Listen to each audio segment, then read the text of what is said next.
thought that they had set up the perfect procedure with all the checks and balances. You wouldn't need a Bill of Rights because it would always come out right. The Bill of Rights would sort of be the result of this perfect procedure.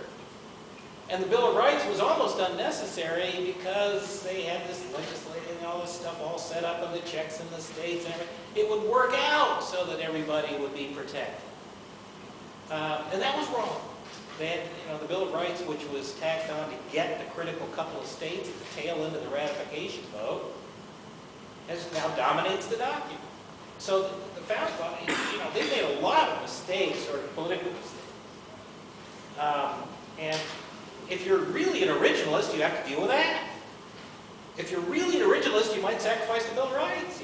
Really, you don't need the Bill of Rights. We've got this perfect procedure in place. Well, that would cause problems with your natural rights theory.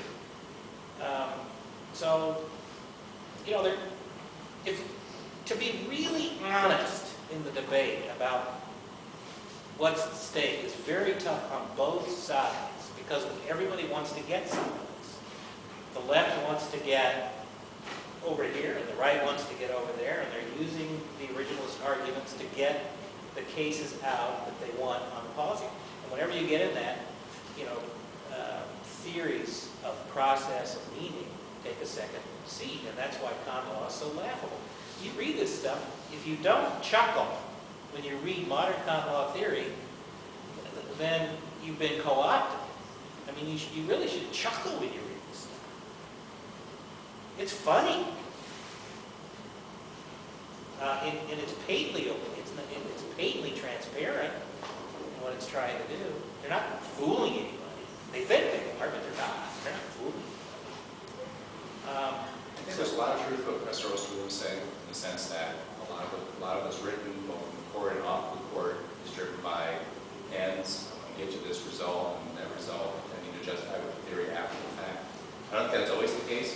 We have a lot of situations where justices who whose political ideology would say X, end up doing not X. The biggest example, I think, is Justice Scalia in Texas versus Johnson.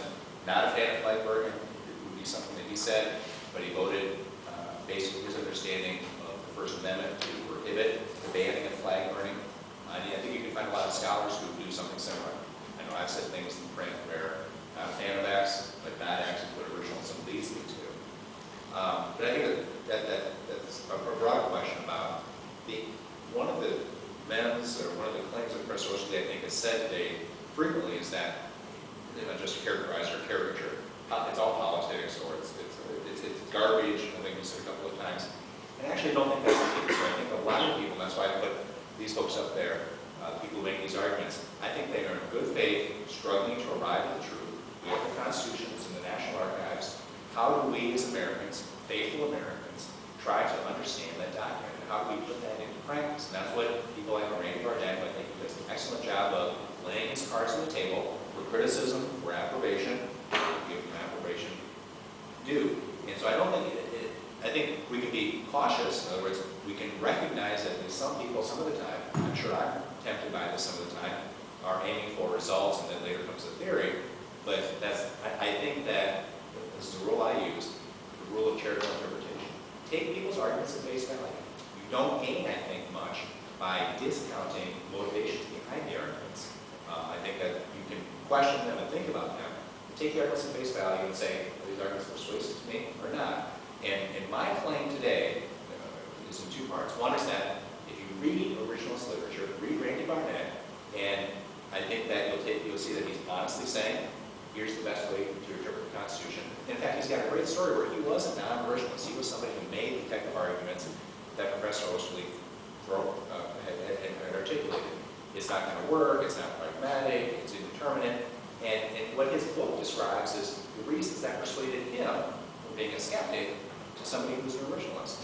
And take that journey yourself. And the second thing I said today was that I take at face value the criticisms that non-originalists have put forward, the challenge of change being the one that was the topic of today's talk, and taking those arguments at face value, using the rule of charitable interpretation, try to respond to them.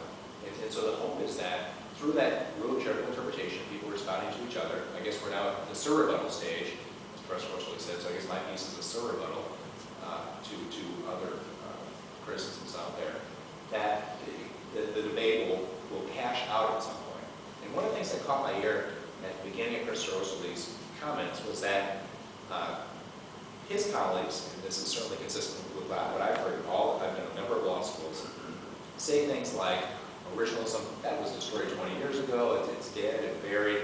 And what's interesting is that the arguments those folks use, not always, but most of the time, are arguments that there have been originalist responses to. Again, taking a criticism of face value, good faith, originalists responding, I thought were plausible responses about 15 years ago. So I think the debate actually is advancing, and it's the change for people like Jack Baldwin and Yale, there's a lot of other people who find something attractive. There's a core nugget of truth that they see in originalism. They don't go all the way in, or they don't have the full conversion experience, or whatever it is. You're very skeptical about the motives, and I think with Baldwin actually I'm skeptical as well.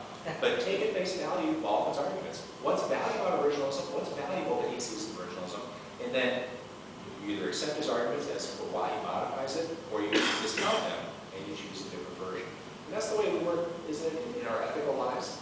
I happen to be somebody who thinks that virtue ethics is the way that human beings should look at their ethical lives. What should I do in this situation? I should do it with the virtuous person who you are. What virtue should I exercise? And in doing that, I had to read all these different people. Virtue ethics is right, virtue ethics is wrong. Consequentialism is right, utilitarianism is wrong. Utilitarianism is wrong. And so the type of arguments that Professor Oesterle is putting today, it's all garbage, or it's all people just trying to get to their desired result, that would undermine your ability to seek the truth in all these areas of human life, not just constitutional. Wait a minute. Let's be fair to him. I didn't say it's over. I wrote down the quotes. Maybe it was hyperbole. What I said was that there is a core originalism, but our effort to come to grips with these cases that are outside the social context, our efforts to explain and include and justify cases that are outside the contract, clearly outside the contract, that's garbage. And we've got so much garbage that whatever core was there is just long since lost. I mean, to have sort of half a loaf of originalism, or not even half a loaf, a quarter of a loaf. We'll give up on all the Commerce Clause cases, we'll give up on coinage cases, we'll give up on this, we'll give up on that, we'll give up, but maybe we can save a little corner over here of original. Strikes me as intellectually bankrupt. We've just worked way too hard to explain cases that are outside basics. And our explanations, that's what. And I'm not criticizing people's motives. I mean, some of our motives might be pure. We just have these, we want to, all sorts of justification. You talk about virtue, the Barnett talks about, people are all on this higher plane. You write about the common good all the time, which causes me to chuckle a little bit. I mean, who knows what that is? It's clear that some of the people in the Supreme Court would disagree with you. They have a different version of the common good. And so you're running your version of the common good, and they're running their version of the common good. But this core sort of objectively pure notion of theory of meaning has really been sacrificed in exactly that kind of way. That's what's. Any other questions from the audience? Well, with that, thanks for coming out, everyone. And I guess we'll end with an applause.